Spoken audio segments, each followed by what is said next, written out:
Sopir truk aja itu truk berbahaya, apalagi nangis itu kenapa sih harus depan Tapi wartawan? semua menangis. Para kiai menangis. Para kiai Ibu Megawati. Pak Ganjar nggak tetap berada di luar pemerintahan. Yang menawari siapa? gabungkan suara Anies Muhaimin. Waduh, ini berita yang cukup viral nih. Nah, inilah orang Kampung tapi saya bisa mengakses dunia melalui kampung. Wajay. Bukan begitu. Nah, ini saya ingin berikan penjelasan. Jadi Di tempat kejadian, saya di TPS-nya. Di TPS-nya Iya, boleh mau masuk TPS boleh. di bilik itu. Ya nggak boleh lah. Oke, halo guys, kembali lagi di channel FKR Project yang selalu memberi kalian konten-konten yang menarik dan aktual tentang kasus-kasus yang lagi viral maupun sedang trending di sosial media. Ya, kali ini gue pengen ngebahas tentang Hasto nyindir Gibran dan ada kecurangan pemilu nih yang ketahuan. Dan ada juga yang viral adalah saksi pemilu yang nggak bisa jawab gitu. Karena ada kecurangan tapi tuh nggak bisa jawab lagi nih di persidangan. Waduh. Ya, buat teman-teman yang baru mampir jangan lupa guys, silahkan bantu gue dulu dengan klik tombol subscribe-nya. Yang udah klik tombol subscribe gue coba banyak terima kasih. Yang belum silahkan diklik dulu. Dan jangan lupa juga kalian tinggalkan jejak dengan cara kalian bisa berkomentar, share, aktifin juga tombol loncengnya. Dan buat teman-teman yang pengen mensupport channel ini, teman-teman bisa langsung aja klik super thanks dan kalian bisa berkomentar di situ. Di akhir video komentar dari kalian semua bakal kita bacakan. Gak usah berlama, kita mulai videonya seru juga. Let's go.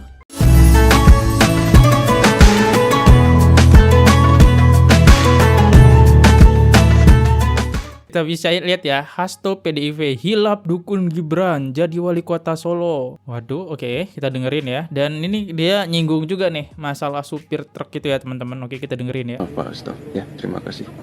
Pak Hasto paling oke.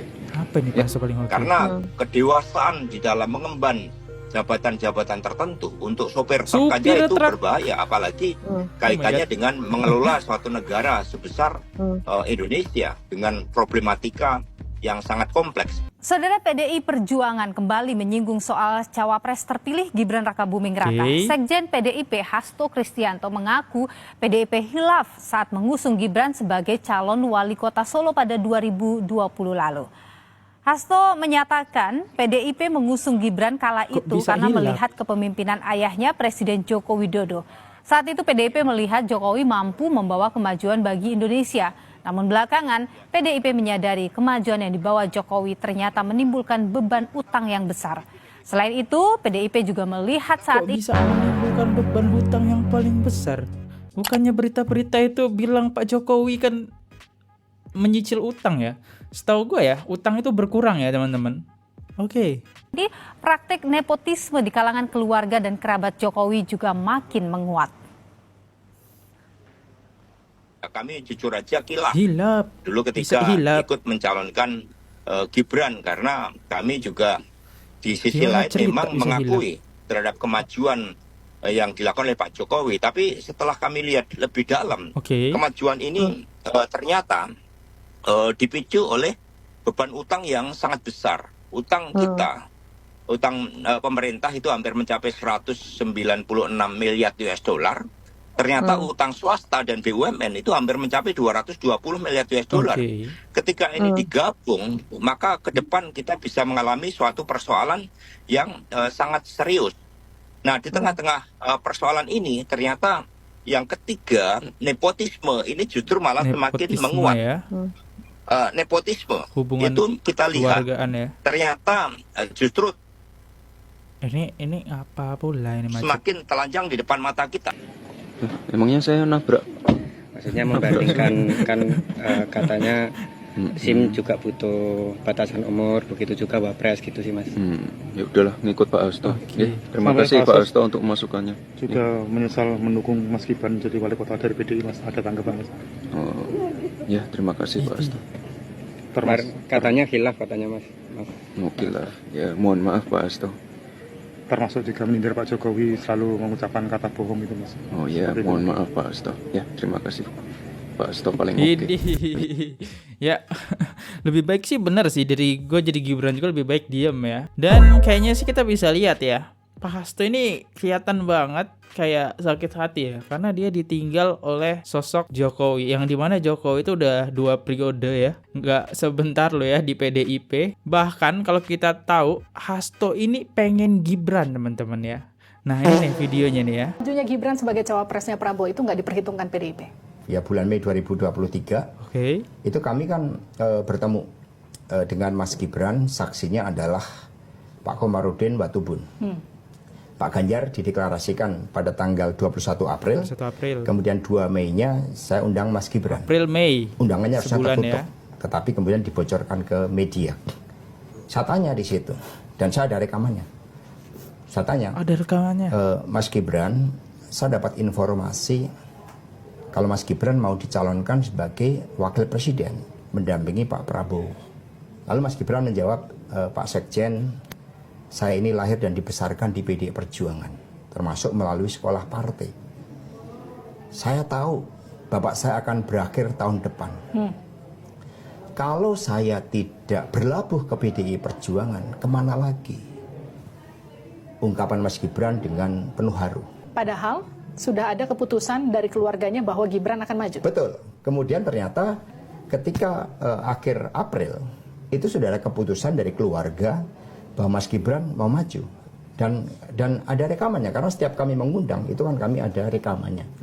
Nah kemudian dari situlah, oh ternyata bohong itu menjadi bagian dari strategi. Padahal seorang pemimpin, yang namanya kebohongan itu dalam filosofi kita, itu tidak boleh dilakukan. Sekarang saya tanya pada Mas Gibran, apakah masih di PDI Perjuangan? Masih Bu, disaksikan oleh seluruh kepala daerah. Jawab Ibu, yang benar. Nanti saya bilangin ke bapak loh. Karena saya dengar-dengar Mas Gibran sudah dibujuk sebagai calon wakil presiden tanggal 2 Agustus. Lalu dikatakan sama Mas Gibran, oh enggak Bu, saya tetap di PDI Perjuangan dan tidak mencalonkan. Rupanya untuk menjadi pemimpin, bohong pun dilakukan. Mas Hasto, di salah satu artikel online yang saya baca, Anda sempat menyebut gini, nggak mungkin kita mecat presiden jadi anggota PDI Perjuangan. Kenapa gitu? Ya kita harus bedakan juga dong. Kami kan diajarkan tata kerama juga. Pak Jokowi berperan dua.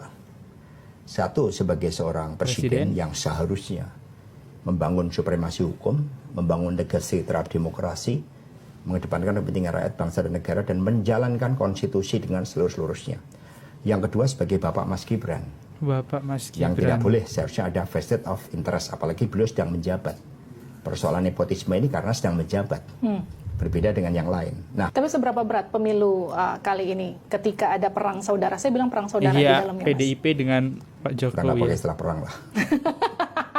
Kita pakai istilah apa dong? Ya, inilah realitas kehidupan bahwa seseorang bisa berubah karena kekuasaan, padahal kami kawal selama 23 tahun. Saya baru tahu tadi dari Pak Komarudin Watubun. Berarti ternyata ketika mencalonkan sebagai gubernur, kami nggak tahu sama sekali kekayaan Pak Jokowi. Ya kami lihat beliau sosok yang sederhana, makanya kami gotong royong. Pak Komarudin itu sampai menjual mobilnya. Mas Prananda itu. Ini Komarudin Watubun pernah jual mobil biaya kampanye Joko Widodo jadi presiden 2012. Ini peringatan senior PDIP menghadapi pemilu 2024. Gila jasanya cuy. Sampai mengumpulkan dana saksi 6,2 miliar. Pengurus-pengurus partai kami yang sebagian besar dari kalangan rakyat biasa mengumpulkan di Jakarta 1,4 miliar. Itu sebagai modal Pak Jokowi sebagai calon gubernur. Majunya Gibran. Berarti sebenarnya sih ini buat gue ya, menurut gue ya Pak Hasto ya, kita bisa lihat ini harusnya dipertanyakan kenapa Jokowi berlabuh ke Prabowo. Berarti ada sesuatu dong di PDIP. Gak mungkin kalau semuanya baik-baik aja. Apalagi kita kenal Jokowi dengan PDIP itu udah sangat lama, dari periode ke-1 dan ini udah 2 periode ya dia nyalonin jadi presiden. Dan kalau kita lihat jejak digitalnya, Jokowi emang nggak pernah diakui ya. Maksudnya nggak pernah di atas Bu Megawati ya. Tapi selalu dipandang rendah terus. Kita bisa lihat jejak digital kayak Pak Jokowi duduk, Bu Megawati duduk di kursi sofa, Presiden Jokowi duduk di kursi kayu. Terus pas kampanye apa pas di depan umum, Jokowi dibilang kayak gini, Jokowi tanpa saya apalah dia. Nah, itu seorang masih jabatannya jadi presiden tuh, tapi dibilang kayak gitu ya. Ya, selayaknya manusia, Kalau yang punya hati sih sakit hati ya. Tuh lihat tuh, Jokowi tanpa saya bisa apa dia? Jadi apa dia? Kan dep banget tuh. Yang nonton aja pasti sakit hati ya. Kita bisa lihat jejak digitalnya Hasto nih. Pak Hasto ya. Semoga diberikan keadilan atas praktek-praktek kekuasaan yang tidak benar. Kenapa harus nangis sih? Terima kasih. Apakah akan mencari tahu siapa yang menyebarkan foto-foto dan mengambil langkah hukum? Terima kasih. Nangis itu kenapa sih depan Kami wartawan? semua menangis. Para kiai menangis. Para kiai. Ibu Megawati menangis. Kami tidak menyangka ada orang yang menggunakan cara-cara seperti ini. Ini apa sih ini? Bahkan jejak digitalnya Pak Hasto. Lihat jejak digital dia. Dia sampai nangis-nangis coba di depan wartawan. Dikira Indosiar kali. Dan netizen juga dikira gampang percaya gitu. Nangis tanpa keluar air mata. Next kita coba dengerin jejak digital lagi. Jadi Ganjar nih, gak cengeng. Kesedihan itu pasti ada, tapi kita nggak akan cengeng. Banteng nggak cengeng. Banteng ketaton itu langsung bergerak. Nggak cengeng. Itu. Semoga diberikan keadilan atas praktek-praktek kekuasaan yang tidak benar. Kacau. Terima kasih. Ngakak ya. Ya kita bisa lihat sih, kita ambil positifnya aja ya. Walaupun ini hanya bercanda aja teman-teman ya. Tapi kita bisa lihat Pak Hasto sangat disayangkan gitu ya tentang politik gini ya gitu. Dia nggak bisa dapetin Gibran ya. Hasto sebut khilaf calonkan Gibran di Solo. Habibur Rahman balas sebut Hasto sosok yang berjiwa kerdil yang tidak menerima kekalahan secara gentleman. Hasto lebih cari panggung untuk menutupi kegagalannya. Oke, bisa jadi sih karena kita lihat Hasto ini banyak banget muncul di media ya. Melihat Pak Hasto adalah sosok yang berjiwa kerdil ya. Sebatas seorang politisi yang tidak bisa menerima kekalahan secara gentleman. Beliau terlihat sekali tidak dalam kapasitas sebagai negarawan, ya, negarawan. Yang harusnya menunjukkan sikap respect, ya, termasuk terhadap kompetitor. Pak Hasto ini bukan contoh yang baik buat generasi muda dan buat kita semua. Ya silakan saja dia memilih bersikap tersebut, tapi rakyat pasti menilai ya sikap-sikap seperti ini sangat amat tidak layak untuk dicontoh dan beliau sangat amat tidak layak untuk dijadikan panutan ya. Politik kita ke depan ya adalah politik saling menghormati, politik merangkul ya, dan politik persatuan. Jadi orang-orang seperti ini ya sepertinya akan tergilas oleh zaman. Tergilas dengan zaman, hilang dong.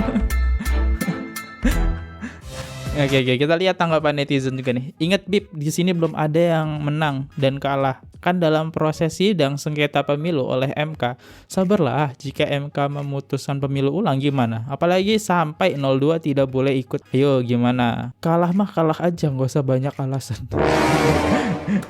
Ya, tapi kalau emang bisa ya kalau pemilu ulang, karena kita bisa lihat jejak digitalnya tahun ke tahun keputusan MK itu ditolak semua ya. Ya bakal jadi babak yang seru ketika pemilu diulang ya. Next, mulai kelihatan orang-orang PDI. Kelihatan aslinya, dilihat aja gimana partai PDI semenjak ditinggal Pak Jokowi. Hasto paling oke. Ucapan Gibran diulang. Iya sih, bener sih ya. PDI tanpa Jokowi suaranya jadi 11% ya. 16% ya. Iya juga sih. Dan ya gak tau lah kenapa bisa 16% cuy ya. Tegaskan Ganjar tak mau jadi Menteri Prabowo Gibran. Waduh, padahal misi Prabowo Gibran adalah merangkul ya. Tadi udah dijelasin. Oke, kita dengerin. Soal itu belakangan sedikit, tapi saya tertarik tadi soal kabinet. Mas Ganjar jawabannya kalau seandainya masuk kabinet siap? Ya tidak. Tidak. Ini firm? Iya. Siapapun capresnya? Tidak. Tidak. Kenapa? Boleh nggak? Menghormati mereka yang menang. Kami menghormati siapa yang menang dan kita berikan keleluasaan itu untuk mereka menyusun kabinet beserta timnya. Itu jauh kami memberikan hormat yang tinggi kepada siapapun. Kan rekonsiliasi supaya damai, supaya rekat. Jangan kemudian diartikan bahwa ketika kita tidak di dalam pemerintahan tidak akan damai. Justru check and balances itu dibuat agar kemudian jauh lebih baik. Saya khawatir kalau kemudian semua berada di kursi itu, dalam kekuasaan itu, tidak ada yang mengontrol, apa yang akan terjadi? Pasti semuanya akan bercerita ini mbahnya oligarki. Jangan sampai. Maka kemudian saya sampaikan kepada publik agar publik juga belajar bahwa menjadi seorang capres-cawapres, maaf, itu tidak sedang mencari pekerjaan, tidak sedang mencari jabatan, tapi membawa amanah yang kemudian bebannya jauh lebih besar dari hanya sekedar kepentingan pribadi. Idih, bijak kali. Yang jadi pertanyaan gue, kenapa dia ini tidak nerima kalau hasilnya segitu? Kalau dia menghormati gitu ya. Nah, kita masuk ke netizen. Menghormati, kalah koar-koar, minta ulang, halah kunci. Sabar ya bang. Pusingan Anda. Jawabannya udah bagus-bagus ya. Ada satu komen kayak gini nih. Pak Ganjar nggak tetap berada di luar pemerintahan? Yang menawari siapa? Tapi kan kemarin sempat mau merangkul itu. Siapa yang menawarkan? Ya, makasih ya. Terima kasih. Pak Ganjar nggak mau dirangkul sama 02 mas? Ya nggak tahu. Nggak mau nggak orangnya? Karena dengan kalau penawarannya saya nggak tahu. Setahu saya nggak ada penawaran seperti itu. Tapi kan dengan pernyataan.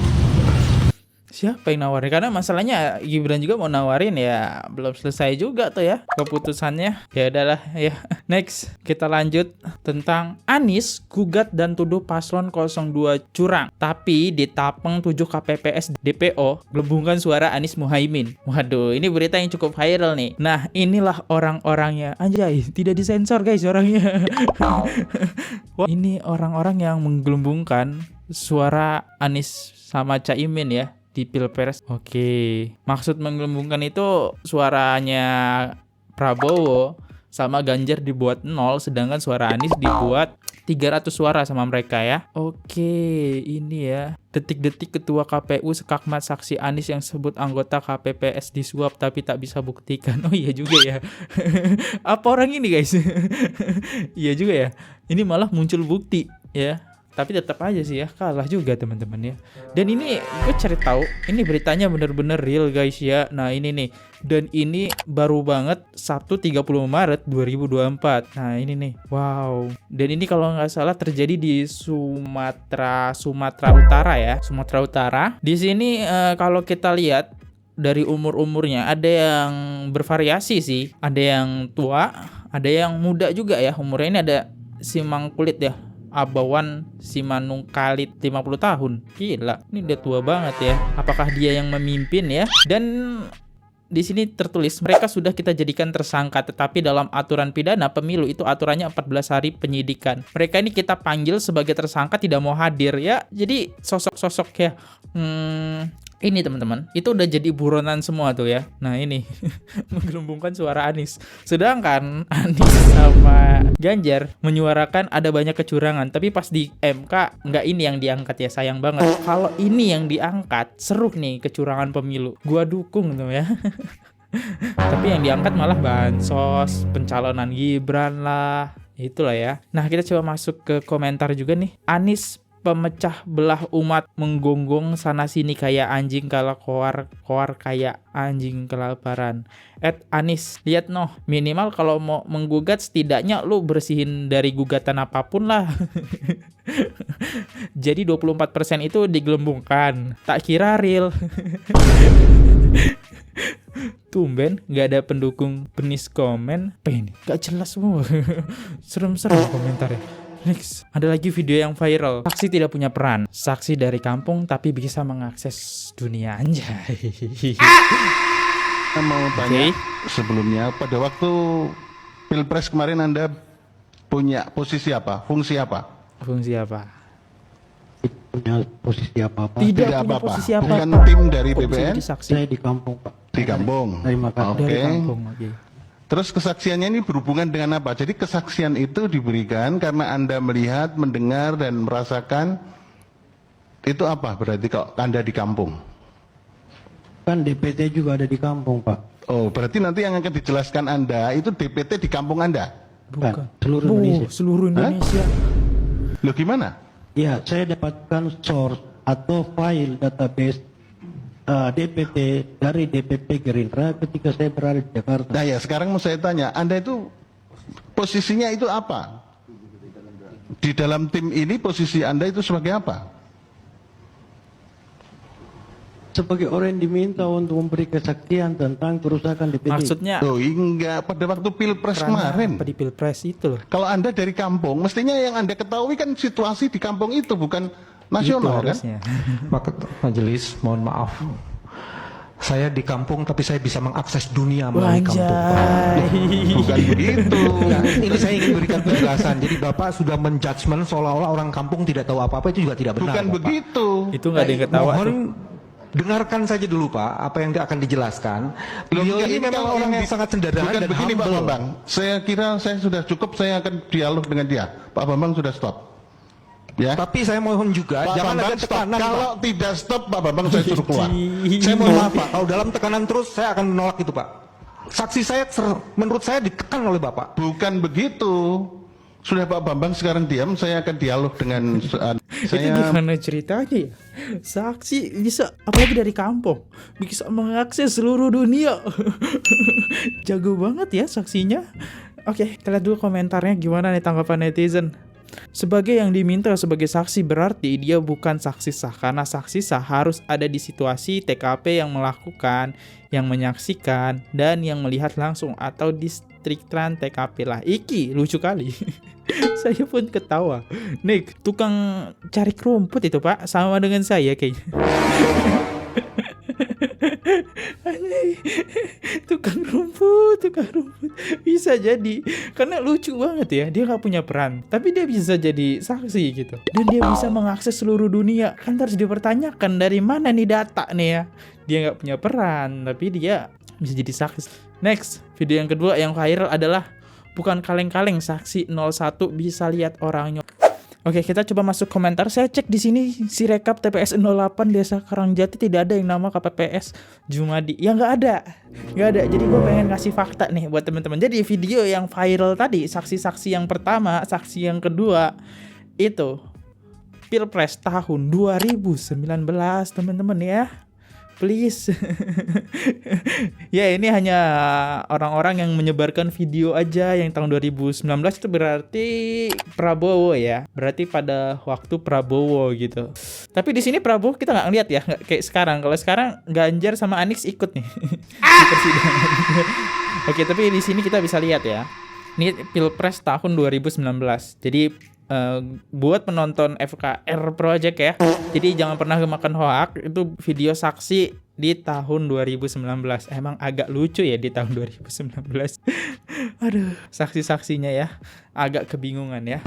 Oke, itu aja sih teman-teman. Dan ya di akhir video seperti biasa kita bakal bacain top komen dari teman-teman di konten sebelumnya. Oke, ini kita dapat super thanks. Thank you banget buat Rifani ha. Ya, ini thanks, dia bilang, kenapa kamu tidak berkomentar yang lain gitu, biar kita baca-bacain. Oke, dari di sini ada dari Stevindarti 4089. Semoga di kabinet Prabowo Gibran nanti undang-undang perampasan aset bagi para koruptor bisa disahkan. Ya, semoga ya di kabinet Prabowo sama Gibran. Oke. Thank you banget buat Rifandi ya, kalau kamu nonton thank you banget ya. Timothy Zen86 Vlog 88. Harusnya koruptor dimiskinkan dan dipenjara di Banteng Pandem, bekas benteng Belanda. Ya, harusnya dimiskinkan ya. Next dari Mikhaila 1997. Jokowi ajak rakyat desak DPR segera realisasikan RUU perampasan aset koruptor, karena beliau tahu nggak bisa lawan sendirian tuh para koruptor. Ingat Bambang Pacul bilang lobby ketum, tahu pimpinan DPR siapa? Sayang ya rakyatnya sibuk dengan doktrin membenci Jokowi, jadi para koruptor tetap aman, miskinkan rakyat rakyat Indonesia. Ya, jadi ternyata tentang koruptor yang tambang timah 271 triliun ini ada informasi dari kawan kalian semua. Ternyata RUU pengesahan koruptor ini belum dimiskinkan. Harusnya dimiskinkan ya. Sumbernya lari ke mana? Lari ke keluarga. Itu harus ditarik semua tuh. Itu kan aset negara ya. Barang-barangnya ditarik, dijual. Kita tetap dapat untung gitu ya. Aduh, tapi RUU ini koruptor dimiskinkan belum disahkan ya. Sayang banget ya. Semoga di kabinet yang terbaru pemerintahan ini, semoga RUU ini harus segera diusulkan ya. Oke, thank you banget buat 170 komentar. Oke. Dan terima kasih yang udah selalu mampir dan komentar. Setiap di akhir video gue selalu minta maaf kalau misalnya ada kata-kata yang kurang berkenan atau ada kata-kata yang menyinggung kalian. Mohon dimaafkan karena saya juga manusia. Jadi mohon maaf kalau ada salah kata. Dan untuk mengakhiri video ini, saya Fadli undur diri dulu. Thank you buat kalian yang udah berkomentar. Jangan lupa di subscribe. See you. Goodbye. Bye-bye. Oke guys, subscribe channel FKR Project. Jangan lupa kalian subscribe channelnya FKR Project. Subscribe channel FKR Project. Hai guys, jangan lupa untuk subscribe FKR Project.